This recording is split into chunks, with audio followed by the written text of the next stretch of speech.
రైతు సోదరులకి good news. Jurala project క్రమంగా జలకళ సంతరించుకుంటూ ఉంది.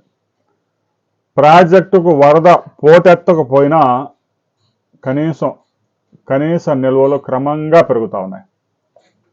తాజాగా గడిచిన 2 వారాల్లో జూరాల ఎగువ ప్రాంతాల్లో కురిసిన అతి భారీ వర్షాలతో జూరాల ప్రాజెక్టుకి 3.9 టీఎంసీల జలాలు చేరాయి.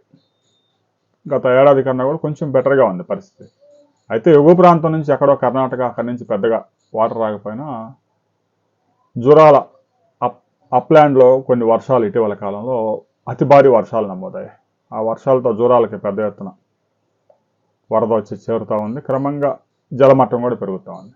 ప్రాజెక్ట్ నీటి నిల్వ కూడా కేవలం ఒక 13 టీఎంసీలే కాబట్టి జూరాల ప్రాజెక్టుకు మాత్రం వరద వచ్చే అవకాశం ఉంది. ఆ ప్రాజెక్టు జూలై నెలలోనే నిండే అవకాశాలు కూడా కనిపిస్తూ ఉన్నాయి. ఎందుకంటే రాబోయే 4 రోజుల్లో ఈ యొక్క ద్రోణి ప్రభావం, అల్పపీడన ప్రభావంతో 2 తెలుగు రాష్ట్రాలతో పాటు కర్ణాటకలో కూడా వర్షాలు నమోదయ్యే అవకాశం ఉంది. ఇక సుంకేశ్వర ప్రాజెక్టు కూడా ఇప్పటికే నిండింది.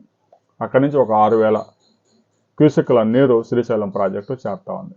అయితే ఎగువ ప్రాంతాలైన అలమట్టి నుంచి కానీ, తుంగభద్ర నుంచి కానీ, నారాయణపూర్ నుంచి కానీ ఒక చుక్క కూడా పెద్దగా జూరాలకి ఫ్లో లేదు.